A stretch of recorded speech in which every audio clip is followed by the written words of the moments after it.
kita review sejenak tentang beberapa fadilah yang ada di bulan Ramadan, sangat banyak. Di antaranya yang pertama adalah bahwa Ramadan itu adalah syahrul Quran. Ketika Allah Ta'ala memberikan ataupun menurunkan Al-Quran di bulan Ramadan, maka bulan ini menjadi mulia sebagaimana makhluk-makhluk yang lainnya ketika diidentikan dengan Al-Quran, maka akan diberikan kemuliaan kepada makhluk itu.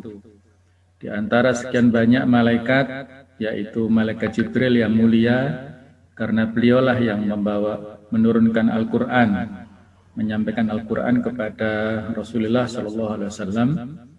Di antara sekian banyak Nabi dan Rasul, yang paling mulia adalah Rasul kita, Muhammad SAW, karena beliau mendapatkan mukjizat Al-Quran. Dan di antara bulan yang paling mulia adalah Syahrul Ramadan, ya, sebagai Sayyidus Syuhur, karena di dalamnya adalah diturunkannya Al-Quran. Begitu pula di antara sekian banyak malam yang paling utama adalah Lailatul Qadar, karena diturunkan Al-Quran di dalamnya. Sehingga kalau kita ingin mendapatkan kemuliaan hidup, kita ingin mendapatkan keutamaan, kebahagiaan dalam hidup ini, maka cara kita adalah dengan menjadikan Al-Quran sebagai pedoman. Dalam hadis dikatakan oleh Rasulullah SAW, Innallaha yarfa'u bihadzal kitabi aqwaman wa yad'u bihil akharin. Sesungguhnya Allah mengangkat derajat dengan Al-Quran ini beberapa kaum dan merendahkan kaum yang lainnya karena mereka tidak mengamalkan Al-Quran. Di surat Al-Baqarah 185 Allah Ta'ala berfirman, Syahru Ramadan alladhi unzila fihi Al-Quran hudan linnas wa bayyinatin minal huda wal furqan. Ayat ini sangat populer ya, jadi saya enggak terjemahkan kata per kata, jadi sudah kita pahami maknanya, bahwa Al-Quran itu diturunkan pada bulan Ramadan, yaitu apakah turunnya secara langsung sekaligus ataupun turunnya secara berangsur-angsur. Keduanya ada di bulan Ramadan. Turun secara sekaligus pada malam Al-Qadar yang majhul, tidak diketahui kapan itu waktunya. Sedangkan turun secara berangsur-angsur adalah pada saat 17 Ramadan itu yang biasanya diperingati dengan peristiwa Nuzulul Quran. Nah, Al-Quran ini diturunkan oleh Allah Ta'ala, fungsinya adalah sebagai huda, petunjuk. Kalau di ayat ini Allah menyampaikan huda linnas, petunjuk bagi orang-orang atau bagi manusia. Sementara di awal surat Al-Baqarah itu Allah berfirman, Dzalikal kitab la raiba fi hudal lil muttaqin. Ada perbedaan objek yang mendapatkan petunjuk di sini. Yang di sini adalah yang mendapatkan petunjuk itu adalah manusia secara umum, sedangkan yang di awal Al-Baqarah adalah untuk orang-orang yang bertakwa saja. Nah, perbedaannya adalah bahwa hidayah itu ada dua macam. Yang pertama adalah hidayatul dilalah wal burhan, petunjuk yang berisi tentang keterangan serta penjelasan-penjelasan. Itu semacam rambu-rambu ya, kalau sekarang ya seperti Google Maps seperti itu ya, peta jalan, yang mana Al-Quran itu peta jalan, rambu-rambu untuk seluruh manusia. Semua manusia bisa mengetahuinya, bisa membacanya. Namun yang kedua adalah hidayatut taufiq wassadat, hidayah yang bisa mengantarkan kepada kebenaran dan kepada sesuatu yang tepat ya, pada tujuannya, itu hanya diperuntukkan bagi orang-orang yang bertakwa saja, yang sanggup untuk mengakses petunjuk yang bisa mengantarkannya kepada kebenaran itu hanya orang-orang yang bertakwa, hudal lil muttaqin. Nah, disinilah perbedaan antara dua macam hidayah itu. Nah, yang kedua adalah Ramadan itu adalah bulan yang mulia Karena di situ wujudu Lailatul Qadar, terdapat malam kemuliaan. Malam kemuliaan yang diabadikan di surat Al-Qadar, Lailatul Qadri khairum min alfi syahr. Malam Al-Qadar itu lebih utama, lebih baik daripada 1000 bulan, yang kurang lebih 83 tahun, kurang sedikit ya. Jadi pada saat umatnya Nabi Muhammad ini tidak panjang sebagaimana umur umat terdahulu, dulu diceritakan ada seorang abid yang ahli ibadah ratusan tahun. Nah, di sini menimbulkan kecemburuan pada sebagian sahabat. Mereka bisa ibadah dengan sekian lama, sementara umur umatnya Nabi Muhammad ini hanya kisaran 60-70 tahun. Bagaimana bisa menyaingi umat yang dulu yang banyak atau yang panjang umurnya?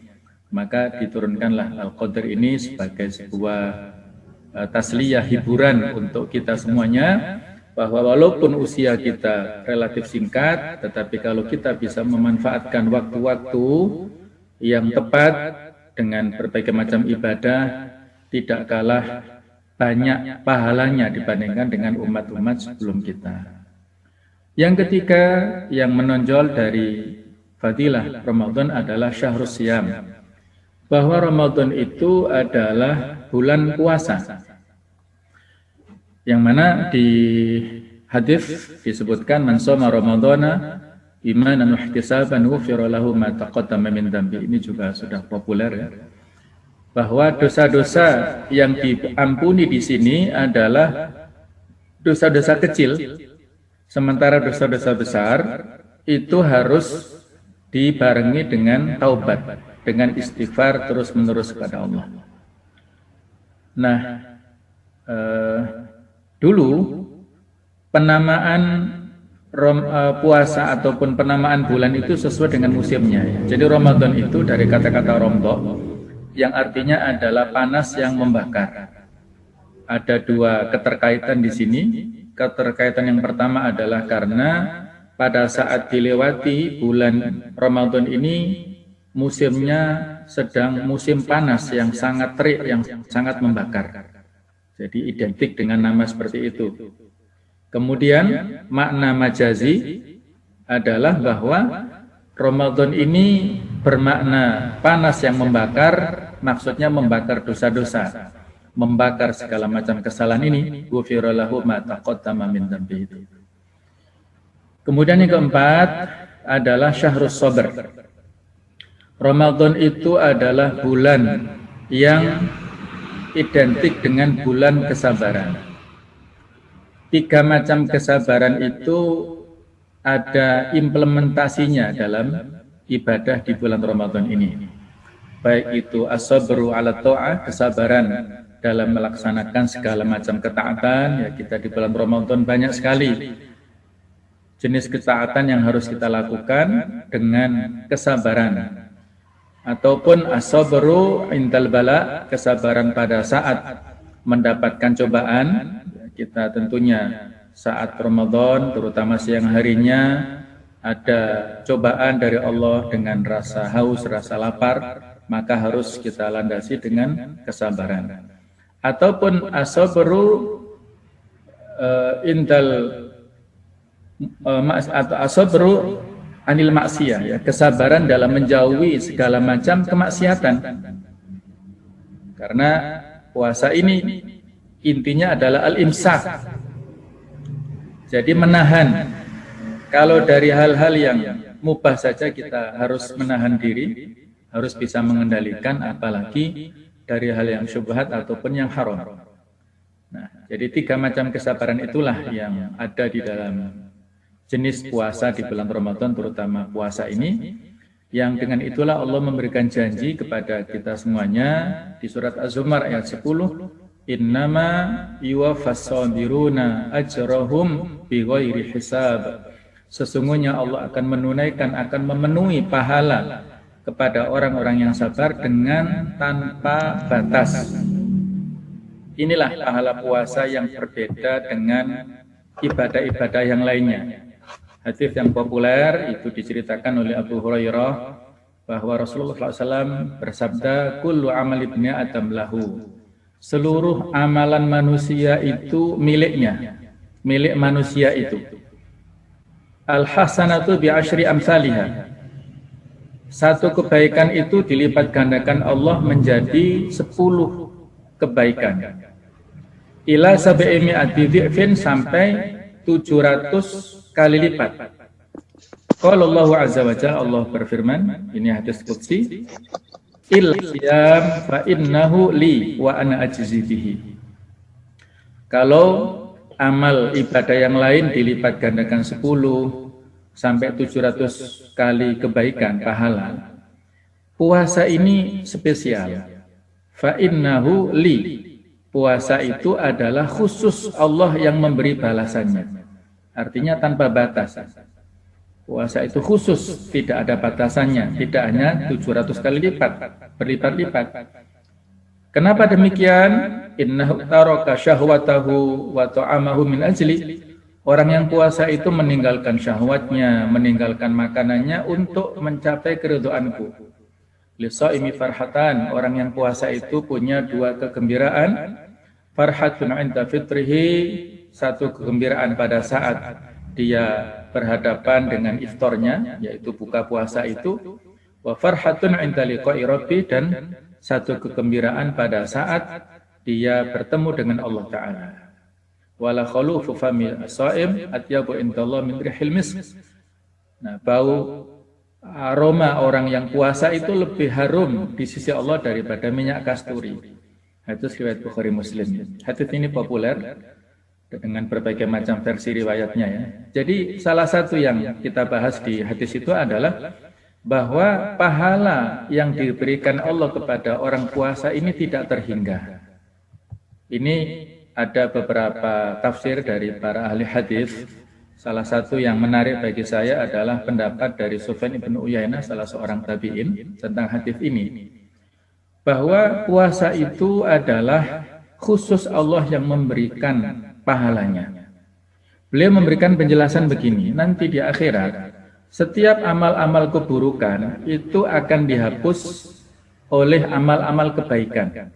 Jadi setiap amal kebaikan menjadi kafarat, penghapus untuk amal-amal keburukan. Ketika amal keburukan itu yang dilakukan oleh manusia di dunia masih banyak, stoknya masih banyak, masih menumpuk, sementara amal kebaikannya habis, maka malaikat diperintahkan Allah untuk mengambil puasanya itu. Sehingga seberapapun tersisa amal-amal keburukan itu akan dihapus oleh amal yang berupa ibadah puasa ini. Jadi habis, terkikis oleh pahala puasa itu. Oleh karena itu, pada saat puasa sudah menghabiskan, menghilangkan seluruh amal keburukan, dosa-dosa dari keburukan, maka Allah Ta'ala memasukkan orang itu ke surganya dengan atau diakibatkan oleh puasa yang telah dilakukannya di dunia dulu. Ini riwayat dari Al-Baihaqi dalam kitab Syu'abul Iman ya. Jadi itulah pahala orang yang puasa itu tidak terhingga, rahasia antara kita dengan Allah Ta'ala saja. Yang kelima adalah bahwa puasa itu syahrul jud wal muwasat, bulan kedermawanan dan empati, simpati, kesetaraan di antara kita sesama kaum muslimin. Bahwa pada saat puasa orang yang berada merasakan hal yang sama, laparnya ataupun dahaganya dengan orang-orang yang tidak berada. Orang yang sebelumnya tidak pernah merasakan kehausan ataupun lapar yang berlebihan, nah puasa ini mereka merasakan yang sama. Disitulah timbul rasa empati dalam dirinya, rasa syukur dengan keadaan yang diberikan Allah pada dirinya, sehingga dia bisa timbul sifat baiknya ya, dalam diri orang itu. Kemudian yang keenam adalah syahrul rahmah wal maghfirah wan najati, yaitu bulan puasa Ramadan itu adalah bulan yang berisi kasih sayang, juga berisi maghfirah, ampunan, dan an-najat, yaitu keselamatan. Walaupun ada hadis yang membagi klasifikasi 3 ini dikatakan dhaif ya, tapi sebenarnya isinya bisa sebagai motivasi ya, karena dalam bab At-Targhib At-Tarhib berdasar hadis yang dhaif masih ada dispensasinya ya. Apalagi kalau dhaifnya dari jalur yang banyak, maka bisa menjadi hasan liwairihi. Jadi rahmah kasih sayang Allah, maghfirah adalah ampunan, dan najat adalah keselamatan dari neraka itu. Kemudian yang ketujuh terakhir adalah syahrul jihad wal mujahadah. Bulan Ramadan identik dengan jihad, perjuangan, dan kesungguhan. Puasa Ramadan ini diwajibkan pada tahun 2 Hijriah, bulan Sya'ban. Sehingga pada tahun itulah bersamaan dengan diwajibkannya Perang Badar Al-Kubra ya. Perang Badar Al-Kubra terjadi pada tahun 2 Hijriah. Jadi perang pertama dalam Islam sekaligus kewajiban puasa yang pertama dalam Islam. Dan kaum muslimin mendapatkan kemenangan yang besar yang disebut sebagai Yaumul Furqan, hari pembeda antara hak dan batil. Dan para sahabat yang mengikuti perang Badar itu mendapatkan posisi yang spesial, sampai-sampai dikatakan kepada mereka if'alu ma syi'tum faqad ghufirtum ya. Silakan kalian melakukan apapun karena kalian telah diampuni, saking utamanya para ahlu Badr itu. Baik, itu tentang fadhil Ramadan, masih banyak yang lain tapi ini saya kira bisa mewakili ya. Nah, kita lanjutkan dengan Tauji Robani, ayat yang sering diulang-ulang, yang dibaca ya. Kita sampai menghafalnya. Ya ayyuhalladzina amanu kutiba alaikumusiyam kama kutiba alal ladzina min qablikum la'allakum tattaqun. Ibnu Mas'ud mengatakan idza sami'ta qaulallahi ta'ala ya ayyuhalladzina amanu far'i sam'ak, kalau kamu mendengar firman Allah yang diawali dengan kata-kata ya ayyuhalladzina amanu, maka pasanglah telingamu. Fa inna fihi amrun yu'maru bihi, karena di dalamnya pasti ada perintah yang diperintahkan kepadanya, au nahyan yunha'an, atau ada larangan yang dilarang di dalamnya. Nah, di sini ada perintah walaupun redaksinya dengan mabni majhul. Jadi ada 3 kata yang saya garis bawahi dalam rangka ada stressing masing-masing di sini ya. Yaitu kata-kata amanu, yang kedua kata-kata asyam, yang ketiga kata-kata tatakun. Apa keterkaitan antara 3 kata ini? Yang pertama tentang masalah iman. Iman itu titik beratnya adalah dengan hati kita. Laisal iman bitamanni. Iman itu bukan hanya semata angan-angan. Walakin ma waqara fil qalbi wa sattaqaul amal.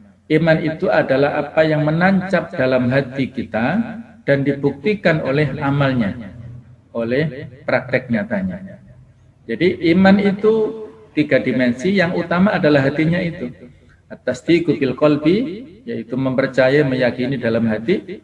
Wal qaulu bil lisan, atau al-iqrar bil lisan, mengatakan dengan lisan kita, dengan pernyataan kita. Kemudian wal amalu bil jawarih, melaksanakan dengan anggota badan kita. Perbedaan iman dan Islam yang mencolok itu adalah kalau iman itu identik dengan amal-amal batin, sedangkan Islam itu identik dengan amal-amal zahir. Sehingga dulu orang-orang Arab Badui mengaku iman tidak boleh. Qalatil Arabu amanna. Orang-orang Arab Badui pernah mengklaim mengaku kami telah beriman. Qul, katakanlah Muhammad, lam tu'minu, kalian belum beriman. Alasannya kenapa? Walamma yadkhulul iman fi qulubikum, iman belum masuk dalam hati kalian. Jadi iman belum menancap dalam hati kalian. Orang-orang munafik yang ada di Madinah, wa ala ra'sihim, yang paling utama adalah Abdullah bin Ubay bin Salul, itu secara zahir dia mengaku muslim, juga sholat, juga berkumpul dengan kaum muslimin, tapi dalam hatinya itu masih menyimpan kekafiran. Dia seorang munafik yang sesungguhnya. Jadi tidak bisa dipungkiri dalam hatinya iman itu adalah perbuatan yang dalam hatinya yang Allah Maha tahu. Orang lain secara zahir mungkin tidak bisa mengidentifikasi, oh dia Islam KTP, dia Islam yang identitasnya, paspornya juga sama Muslim, tapi dalam hatinya masih menyimpan benih-benih kekafiran, itu kita nggak tahu. Jadi intinya iman itu perbuatan hati yang tidak bisa, setiap orang tidak bisa tampak secara langsung begitu. Nah, begitu pula asyam ini itu adalah jenis ibadah yang rahasia.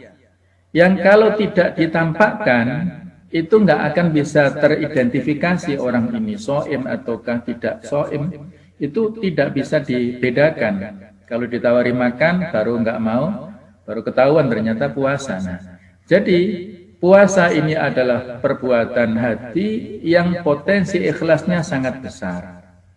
Maka inilah tadi disebut rahasia antara manusia dengan Allah tadi. Nah, yang ketiga soal takwa. Takwa itu juga identik dengan perbuatan hati manusia. Innallaha la yanzuru ila suwarikum, Allah tidak melihat pada bentuk-bentuk kalian. Wala ila ajsamikum, tidak melihat kepada fisik-fisik kalian. Walakin yanzuru ila qulubikum, Allah melihat pada hati kalian. Allah tidak melihat pada gelar kita, pada jabatan kita, pada status sosial kita. Enggak ada artinya di hadapan Allah. Yang berarti, yang dihisab Allah Ta'ala adalah yanzuru ila qulubikum, pada hati kalian. Nah, apa makna hadis ini? Allah melihat hati itu adalah melihat pada ketakwaan. Karena hadis yang lain mengatakan at-taqwa hahuna. Takwa itu posisinya dalam hati manusia. Jadi sekali lagi takwa itu ada di hati kita. Nah, inilah ada kaitannya antara iman, siam, dan takwa. Kembalinya adalah kepada hati kita, yaitu hati manusia ini. Ketika baik hati ini, seluruh tubuhnya akan baik, dan begitu pula kebalikannya. Nah, ada 3 sisi ibadah di bulan Ramadan. Yaitu yang pertama, bahwa di dalam Ramadan itu ada ibadah fardiyah yang bisa dilaksanakan secara individu. Puasa, ya dimanapun kita berada, apakah di negeri kita atau di luar negeri, itu tidak ada aturan ya, kecuali kalau pemerintahnya represif misalnya ya Allah alam. Tapi ketika pemerintahnya demokratis, maka ya silakan puasa, kan tidak merugikan siapapun. Jadi bisa dilaksanakan pribadi-pribadi. Qiyam Ramadan juga bisa dilaksanakan secara individu, berjamaah lebih baik. Ya, tapi ya bisa, itu adalah masing-masing ya. Umroh juga demikian, ya, tapi karena sekarang musim pandemi belum memungkinkan untuk kita. Kemudian tilawah itu juga masing-masing pribadi, silahkan kita tilawah sebanyak-banyaknya, dan ini adalah amal yang prioritas ya di bulan Ramadan. Kemudian berdoa serta bertaubat itu adalah amal fardiyah, serta al-i'tikaf, terutama di 10 hari yang terakhir. Di samping itu ada jenis ibadah usariyah atau a'iliyah yang berbasis keluarga, yang intinya bagaimana kita menumbuhkan suasana mawaddah warahmah dalam keluarga, juga dilandasi dengan sakinah tentunya ya. Di tahun lalu sangat bisa kita rasakan karena ada lockdown saat itu, sekarang sudah mulai new normal. Jadi tetap kita pertahankan dinamika dan keharmonisan di dalam keluarga, terutama di bulan Ramadan ini. Yang ketiga ada ibadah ijtimaiyah, yaitu ibadah yang berbasis sosial dengan memberi makan fakir miskin serta infak, kemudian dakwah wal jihad, zakat fitrah, zakat mal, dan lain-lainnya. Ya, kalau zakat mal itu haulnya 1 tahunnya dihitung dari tahun Hijriah, yaitu bulan Ramadan ini. Jadi inilah 3 sisi ibadah di bulan Ramadan yang bisa disebut lengkap, banyak sisi dan bisa kita pilih yang mana yang kita maksimalkan. Nah, kita coba tadaburi sedikit ya ayat-ayat masalah puasa 183, 184 dan sedikit 185. Ada rasionalisasi siam Ramadan, bahwa ketika Allah Ta'ala memerintahkan kepada kita pasti mengandung maslahat, dan ketika melarang pasti mengandung madarat. Walaupun tidak semua ibadah bisa dirasionalisasi ya, agama tidak semata-mata berdasarkan akal ya. Laukan dinu birra'yi, kalau Ali bin Abi Thalib, seandainya agama itu berbasis akal, misalnya mengusap khuf, yaitu sepatu terompah yang melebihi mata kaki itu untuk pengganti membasuh kaki ya pada saat wudhu, yang di bawah itu lebih utama daripada yang mengusap di atas, padahal yang dianjurkan di atasnya. Nah, ini menunjukkan agama tidak semata-mata berdasarkan logika. Tapi ini semata-mata dalam rangka untuk menumbuhkan dan mengorek hikmah di balik kalimat-kalimat taujihat robbaniyah di dalam ayat-ayat ini. Jadi yang pertama, rasionalisasi puasa Ramadan itu adalah bahwa kewajiban puasa ini diungkapkan dalam bentuk kalimat pasif atau dalam bahasa Arabnya di ilmu nahwu mabni majhul dengan kata-kata kutiba alaikum. Allah tidak mengatakan kataballahu alaikum. Yang mana subjek yang mewajibkan ini tidak disebutkan. Hal ini karena bukan hanya Allah yang mewajibkan puasa, tetapi pada kondisi-kondisi tertentu manusia sendirilah yang mengharuskan dirinya untuk puasa. Untuk kesehatan, untuk general check up atau untuk yang lainnya. Itu banyak terapi yang justru diperintahkan oleh dokter untuk puasa. Itu bisa mempercepat kesembuhan seseorang.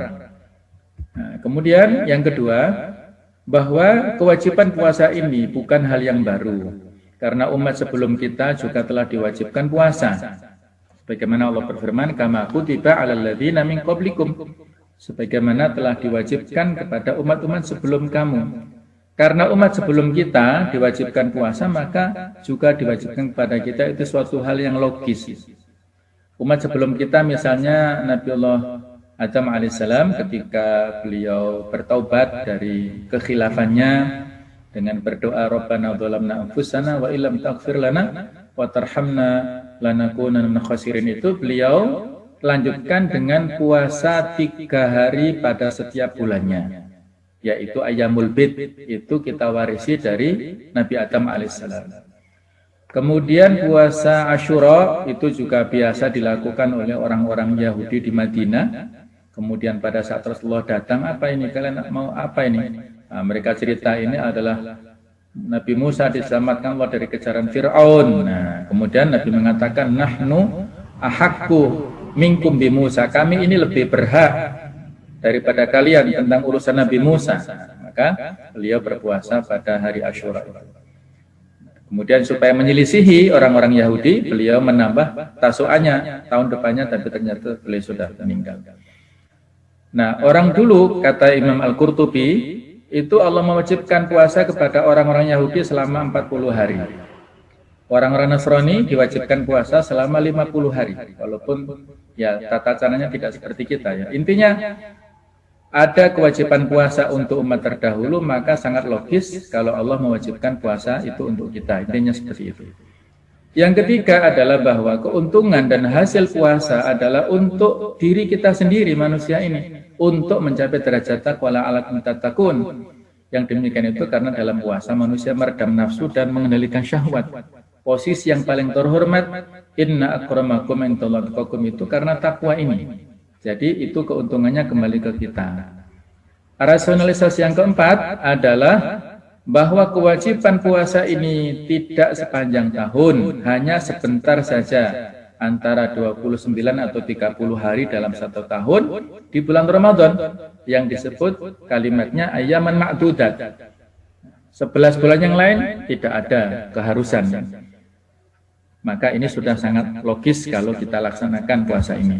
Yang terakhir, yang kelima, tidak semua orang diharuskan puasa. Masih ada dispensasi bagi yang sakit atau bepergian, yaitu dengan mengganti pada hari lainnya.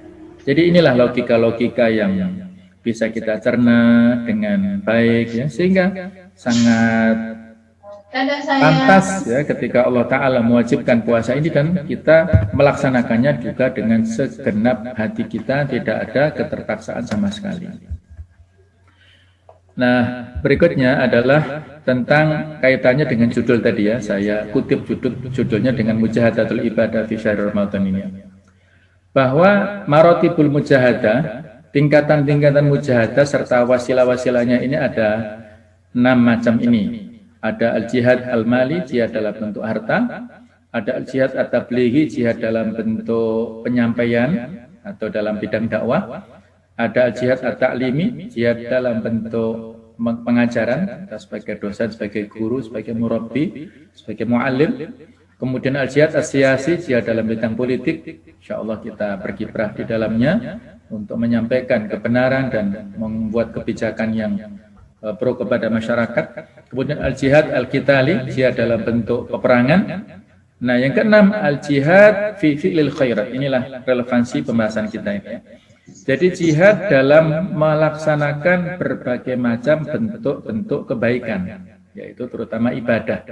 Al-khairat bisa bermakna ibadah mahdhah ataupun ibadah ghairu mahdhah. Itu sangat umum. Jadi kaitannya di sini. Nah, kalau kita kaitkan dengan amalan yang ada di bulan Ramadan, sangat banyak peluang yang bisa kita lakukan. Yang utama adalah puasa itu sendiri.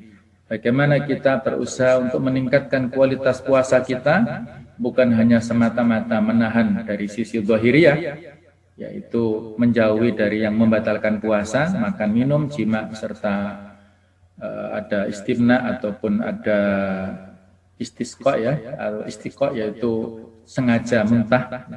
Jadi al-mufattirat itu makan minum, kemudian jima. Nah, itu tidak hanya semata-mata zahir seperti itu, tapi yang lebih adalah bagaimana kita berusaha untuk menahan hati kita dari segala macam penyakitnya kita jauhkan, perasaan-perasaan yang buruk itu kita jauhkan, kebiasaan-kebiasaan yang buruk itu berusaha kita jauhi, ya, karena intinya adalah imsak tadi. Kemudian berusaha untuk membaca Al-Quran. Ini saya katakan tadi adalah yang paling menonjol, karena ulama kita dulu mereka betapa intensifnya komunikasi interaksinya dengan Al-Quran. Imam Malik bin Anas itu kalau sudah datang Ramadan, majelis hadisnya ditinggalkan di Masjid Nabawi itu. Beliau konsentrasi membaca Al-Quran dengan nadhron, ya, dengan membaca, walaupun beliau hafal Al-Quran sejak kecil, tapi beliau membaca pada saat Ramadan. Kemudian Imam Syafi'i pada saat masuk Ramadan juga interaksinya luar biasa. Ada riwayat, bisa kita percaya, bisa tidak ya, tapi ini kan memberikan semangat ya. Kalau di luar Ramadan beliau khatamnya itu 30 kali sehari khatam. Kalau dalam bulan Ramadan itu sampai 60 kali. Allah alam kebenarannya, tapi luar biasa kalau itu betul-betul demikian ya. Jadi satu siang itu khatam, malamnya juga khatam, sehingga totalnya 60 kali. Imam Bukhari itu kalau Ramadan siangnya itu khatam 1 kali, sedangkan 3 malam itu khatam sekali, karena malamnya ada qiyamul lail, ada ibadah yang lainnya. Nah, itulah semangatnya luar biasa. Sufyan Ats-Tsauri juga saat masuk Ramadan konsentrasi di bidang tilawah. Amal-amal yang lainnya digeser. Nah, itulah sehingga kita perlu berlomba-lomba dalam tilawatul Quran, khatam sebanyak-banyaknya. Di Malang tahun lalu ada reward untuk ummahat, salah seorang ummahat di Singosari yang walaupun aktivitasnya banyak, anaknya juga banyak, tapi bisa menghatamkan sampai 10 kali. Jadi satu hari 10 juz berarti ya. Dia bangun jam 2 dan tidur jam 10. Subhanallah, ya luar biasa. Ada juga cerita yang sempat viral ya, seorang tukang beca ya, dengan segala kondisi kekurangannya itu dia bisa menghatamkan 10 juz sehari. Ada juga pegawai negeri ASN, apa itu, pegawai Bea Cukai ya, itu juga sama 10 juz sehari. Itulah mereka bisa, kenapa tidak? Nah, kita yang lebih aktif di bidang dakwah ini tentunya harus lebih semangat dari mereka, jangan sampai kalah. Wa fi dzalika falyatanafasil mutanafisun, ya, dalam bab itulah kita harus saling berlomba. Kemudian sholat tarawih. Inilah sholat tarawih kita lakukan yang utama dengan berjamaah. Kalau tidak bisa ya dengan sendiri. Di rumah boleh, di masjid juga boleh. Memperbanyak doa. Wa idza sa'alaka ibadi anni fa inni qarib. Ketika 183, 184, 185 itu puasa, 187 itu juga tema tentang puasa, itu diselingi 186-nya tentang masalah doa. Ini para ahli tafsir mengatakan bahwa doa itu identik dengan puasa, identik dengan Ramadan. Salah da'awatun la yuraddu, 3 macam doa yang tidak ditolak oleh Allah Ta'ala, diantaranya adalah doa shaim, doanya orang yang puasa ini. Jadi kita perbanyak doa sebanyak-banyaknya. Kemudian sedekah terutama dengan memberi iftar, memberi takjil, itu luar biasa.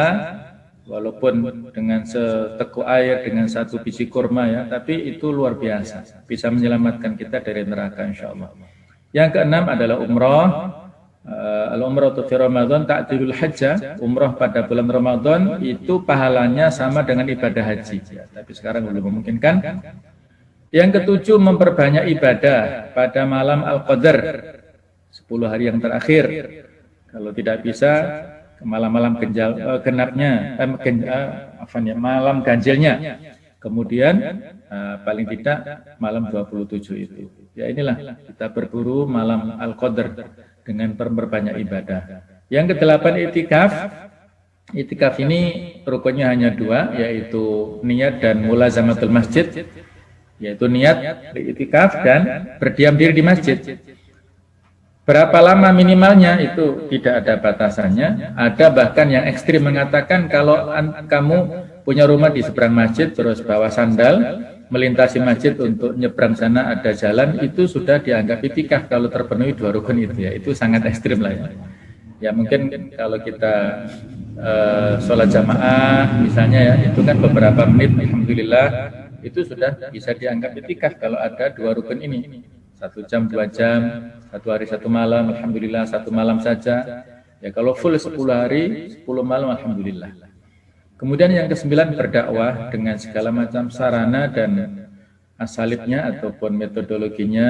Alhamdulillah kita sudah banyak berkiprah dalam di media dakwah ini. Yang ke-10 adalah berjihad ya, dengan berbagai macam sarananya tadi sudah kita singgung ya. Hal-hal yang disunahkan dalam puasa Ramadan ini insya Allah sudah kita pahami. Kita mensegerakan berbuka puasa, yang istilah kita adalah ta'jil, ajilu. Jadi buka puasa disegerakan kalau sudah pasti masuk azan, ya, azan maghrib sudah pasti, tidak ada keraguan. Kemudian makan sahur, ya, tasahharu fa inna fis sahuri barokah. Makan sahurlah, kalian dalam sahur itu ada kebarokahan. Disunahkan adalah mengakhirkan sahur dimulai di tengah malam.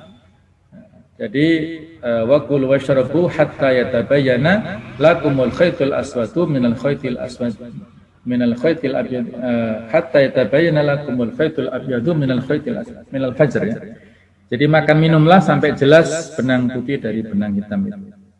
Itulah makan sahur yang kalau sekarang ini ada khilafiyah. Muhammadiyah itu subuhnya diundur 8 menit ya. Kalau sebelumnya kita di Salafi itu mundur sampai 20 menit karena mereka mengidentifikasi bahwa ada munculnya fajar itu dianggap lebih cepat 4 menit ya, sementara 1 menitnya itu 4 derajat ya, 1 derajatnya itu kurang lebih ada 5 menit sehingga di total ada 20.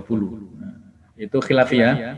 Saya kira ini perlu untuk disampaikan ke DSP bagaimana sikapnya dalam rangka untuk pengakhiran sahur ini. Saya kira untuk sholat jamaah, sholatnya saya kira bisa, tapi kalau sahur untuk berjaga-jaga ya sesuai dengan waktu yang biasanya supaya tidak keliru nantinya. Kemudian berbuka dengan kurma atau rutab, kurma yang halus ataupun sukari bisa. Bila tidak ada kurma dengan air zam-zam atau air putih. Kemudian membaca doa saat berbuka, jadi baca basmalah dulu, kemudian minum air ataupun kurma ini, baru kemudian baca doa ini, kemudian ditambah doa yang lazim itu ya, Allahumma laka sumtu wa bika amantu wa ala rizqika aftartu itu ya. Itu juga boleh tapi tidak ada dasarnya yang kuat ya.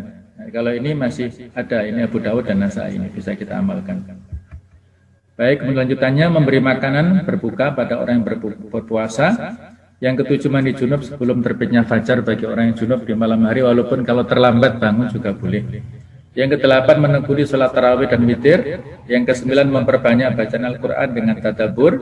Yang ke-10 memperbanyak amalan sunnah dan amal soleh. Yang ke-11 meninggalkan caci maki, yang menjaga lisan kita dari hal-hal yang mengurangi pahala puasa kita. Yang ke-12 bersungguh-sungguh di 10 hari yang terakhir. Nah, itu tadi adalah ibadah ritual. Nah, kalau ini kita lengkapi dengan ibadah sosial. Bahwa ibadah ritual adalah ibadah mahdu yang khusus, hablum minallah. Sedangkan ibadah sosial itu adalah hablum minan nas. Islam adalah agama yang memberikan perhatian khusus kepada ibadah-ibadah sosial, Masuk kategori ibadah sosial adalah semua ibadah yang bertujuan memberikan manfaat bagi manusia secara umum dan umat Islam secara khusus. Kalau Ibnu Taimiyah memberikan definisi ya, ibadah yang umum itu adalah ismun jami'un likulli ma yuhibbullahu yardahu minal aqwal wal af'al adh-dhahira wal batinah. Jadi ibadah secara umum adalah sebuah kata yang mencakup segala jenis hal yang diridhoi dan dicintai oleh Allah Ta'ala, baik berupa perkataan ataupun perbuatan yang zahir ataupun yang batin. Jadi semua kalau dicintai Allah Ta'ala itu masuk dalam kategori ibadah, tetapi yang ibadah ghairu mahdhah. Ada banyak jenis ibadah sosial dalam Islam, diantaranya zakat, infak, sedekah, wakaf, kurban, akikah, kemudian hibah, wasiat, hadiah, dan sebagainya. Ini yang kalau dikalkulasi jumlah ayat Al-Quran lebih banyak masalah ibadah sosial ya daripada ibadah yang mahdhah. Nah, kalau kita lihat tentang karakter orang yang bertakwa dalam Al-Quran, itu banyak yang menceritakan kepada kita tentang hubungan sosial ini, hablum minan nas ini. Yaitu ciri orang bertakwa, alladzina yunfiquna fis sarra wad dharra, orang-orang yang berinfak pada kondisi lapang ataupun sempit. Nah, ini kan masalah sosial. Wal kadhiminal ghaidha, yang menahan amarah, itu juga masalah sosial. Wal afina 'anin nas, yang memberikan maaf kepada orang lain, itu juga masalah sosial. Jadi kaitan orang yang takwa itu banyak tentang masalah ibadah sosial. Ada 8 pintu surga, yang 4 disebutkan satu hadis, yang 4 terpisah-pisah. Nah, masing-masing ini pintu yang pertama adalah pintu sholat li ahli sholat, untuk orang yang rajin sholat. Kemudian yang kedua adalah babus sedekah li ahli sedekah, pintu yang khusus untuk disediakan oleh Allah untuk orang-orang yang sedekah. Kemudian pintu jihad ya lil mujahidin, untuk orang-orang yang berjihad, dan pintu ar-rayyan itu khusus li shaimin, untuk orang-orang yang puasa. Nah, yang kelima adalah pintu haji. Allah di dalam hadis dikatakan al-hajjul mabrur laisa lahu jaza ilal jannah. Haji yang mabrur tidak ada balasan kecuali surga.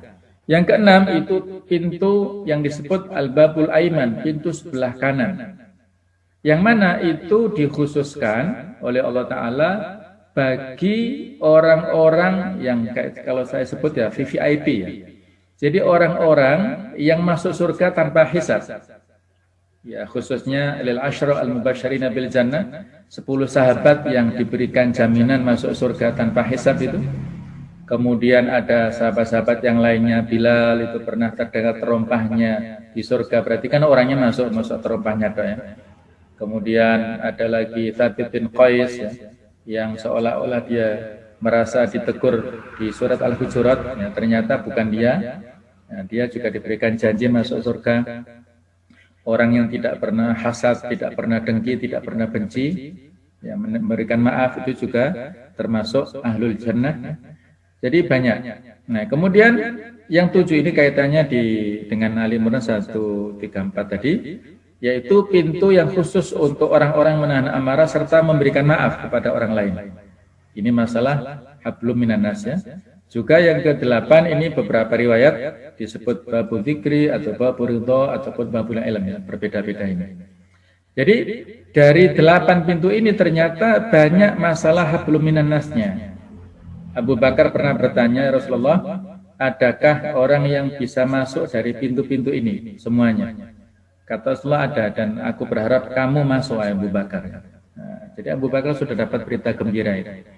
Ada juga ya istri yang solihah, itu juga bisa masuk lewat 8 pintu yang dia inginkan.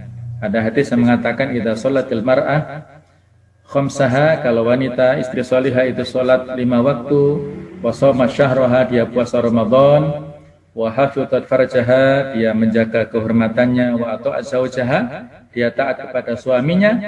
Qila laha, dikatakan kepada istri solihah ini, udkhulil jannata min abwabiha syi'ti, masuklah dari pintu-pintu surga yang kamu inginkan.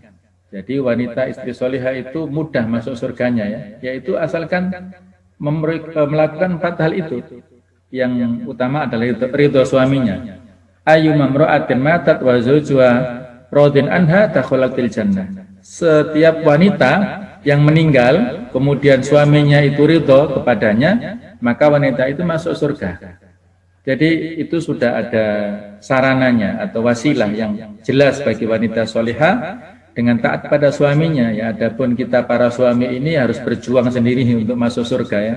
Tidak bisa gondeli istri kita ya. Kalau istri kita ikut kita ya. Tapi kalau kita berjuang untuk masuk surga ini dengan amal-amal yang soleh tentunya. Baik, kemudian ya kewajiban kepada Allah dan kepada manusia, ayat-ayat seperti ini banyak. Coba kita lihat di sini tentang ibadah dan menjauhi syirik, itu kaitannya dengan hak Allah ya. Sementara yang sesudahnya berbuat baik kepada ibu bapak, kepada sanak kerabat, kepada anak yatim, anak orang miskin, itu kaitannya dengan hablum minan nas semuanya. Kemudian ini hadis yang sangat terkenal ya, bahwa indikator kebaikan manusia khairun nas anfa'um linnas. Sebaik-baik manusia adalah yang paling memberi manfaat kepada manusia. Bukan a'lamuhum, bukan yang paling berilmu, bukan aghnahum, yang paling kaya misalnya, atau bukan yang paling kuat, bukan yang paling besar, bukan, tapi yang paling memberi manfaat. Indikatornya itu bagaimana apa yang kita dapatkan itu kita berikan, itulah yang indikator kebaikan ya, bukan yang kita terima atau bukan untuk kebanggaan dirinya saja, tapi yang menjadi indikator adalah sejauh mana dia berusaha untuk berbagi dengan apa yang telah dia dapatkan itu. Nah, berikutnya investasi kebaikan. Memberikan manfaat kepada orang lain, maka manfaatnya akan kembali untuk kebaikan diri kita sendiri. In ahsantum, ahsantum li anfusikum. Wa in asa'tum falaha. Kalau kita berbuat baik, kebaikannya pasti kembali pada kita dan begitu pula sebaliknya. Jadi kalau kita sudah berinvestasi kebaikan, insya Allah kita optimis. Walaupun tidak segera, barangkali hasilnya itu perlu waktu untuk sabar, ya sudah. Insya Allah akan datang masanya. Kita panen kebaikan ketika kita tanamkan itu kepada orang-orang di sekitar kita. Insya Allah akan ada kepercayaan dari mereka kepada kita, insya Allah. Nah, ini tinggal menunggu waktu saja. Nah, ada hadis yang lain, man kana fi hajati akhi kana Allah fi hajati. Barang siapa yang membantu keperluan saudaranya, maka Allah akan membantu keperluannya. Allahu fi aunil abdi, maka kanal abdu fi auni akhi. Allah akan membantu saudaranya selama dia Allah akan membantu orang itu selama dia membantu saudaranya. Ada lagi hadis yang lain, la an yamshi ahadukum fi hajati akhihi khairun lahu min an ya'takifa fi masjidi hadza syahran atau kama qala. Seandainya ada salah seorang kalian yang berjalan untuk membantu saudaranya, berhasil atau tidak, itu lebih utama daripada itikaf di Masjid Nabawi selama 1 bulan. Nah, itu susah kita untuk itikaf di sana ya. Jadi intinya adalah membantu. Nah, kemudian ada hadis lain yang juga terkenal ya, man nafasa an mu'minin qurbatan min qurabid dunya. Barang siapa yang memudahkan kesulitan seorang mukmin dari berbagai macam kesulitan dunia, nafasallahu anhu qurbatan min qurabi yaumil qiyamah. Maka Allah akan memudahkan kesulitan-kesulitannya pada hari kiamat nanti. Wa man yassara 'ala mu'sirin, barang siapa yang memudahkan orang yang sedang kesulitan, yassarallahu 'alaihi fid dunya wal akhirah. Allah akan memudahkan orang itu di dunia dan di akhirat.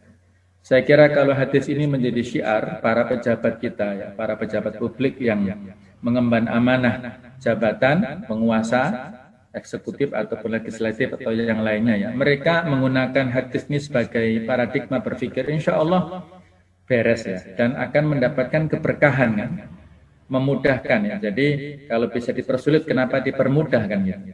Tapi logika birokrasi kan kebalikannya ya, kalau bisa dipersulit, kenapa dipermudah? Nah ini kan, harusnya ini yassiru wala tu'assiru, permudahlah jangan dipersulit.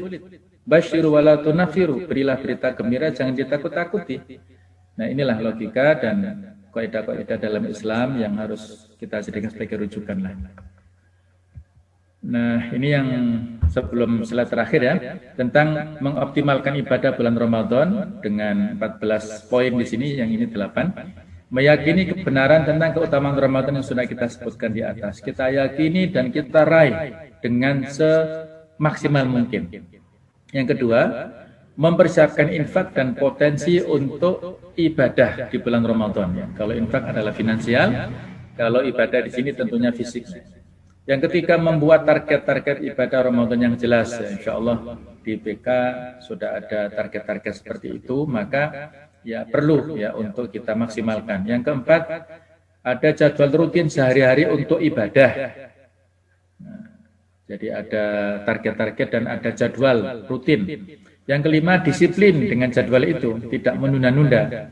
Yang keenam, segera berbuat baik, ya tidak menunda. Kemudian yang ketujuh, pandai memanfaatkan waktu untuk beramal soleh. Semakin orang itu sibuk, insya Allah semakin dia barokah waktunya dan semakin bisa memanage waktunya. Tapi semakin dia longgar, ya tidak ada amanah, maka semakin banyak kesia-siaan waktunya. Yang kedelapan, menghidupkan suasana bersaing untuk beribadah. Barangkali grup-grup pengajian ada ya saling berlomba lah dalam kebaikan. Yang kesembilan, melaksanakan berbagai tugas. Maksudnya tugas sehari-hari ya, lebih awal agar tidak mengganggu ibadah di bulan Ramadan. Yang ke-10, mengutamakan yang wajib, yang lebih besar pahalanya dan lebih besar manfaatnya. Jadi ada skala prioritas di sini. Yang ke-11, menegakkan hak-hak dalam keluarga maupun di masyarakat. Ke-12, menghidupkan amal jama'i, kerja-kerja kolektif. Yang ke-13, bekerja sama dan bergotong royong. Ke-14, banyak berdoa kepada Allah agar diberi kesehatan, semangat dan istiqomah selalu. Inilah yang terpenting ya. Kita mohon hidayah ini terus ada kita miliki istiqomah ya. Jangan sampai kita ada insilah ataupun ya menyimpang dari kebenarannya. Demikianlah yang bisa saya sampaikan pada malam hari ini. Barangkali banyak kekhilafan, kesalahan, saya mohon maaf, saya ikhlas-ikhlasnya. Mudah-mudahan kita mendapatkan keberkahan di bulan Ramadan dan kita berdoa seperti ini ya. Ini doa yang disebutkan oleh Ibnu Rajab dalam kitab Lataiful Ma'arif yang biasa dilakukan oleh sebagian sahabat. Allahumma salimni atau salimna boleh ya Allah, serahkan antarkanlah aku kepada bulan Ramadan ila Ramadan wa sallim li Ramadan, dan antarkanlah kepadaku Ramadan itu wa tasallamhu minni mutaqabbala, dan terimalah amal-amal baik kami di bulan Ramadan. Mudah-mudahan kita semuanya digolongkan nantinya menjadi pribadi-pribadi yang muttaqin dengan keberkahan Ramadan.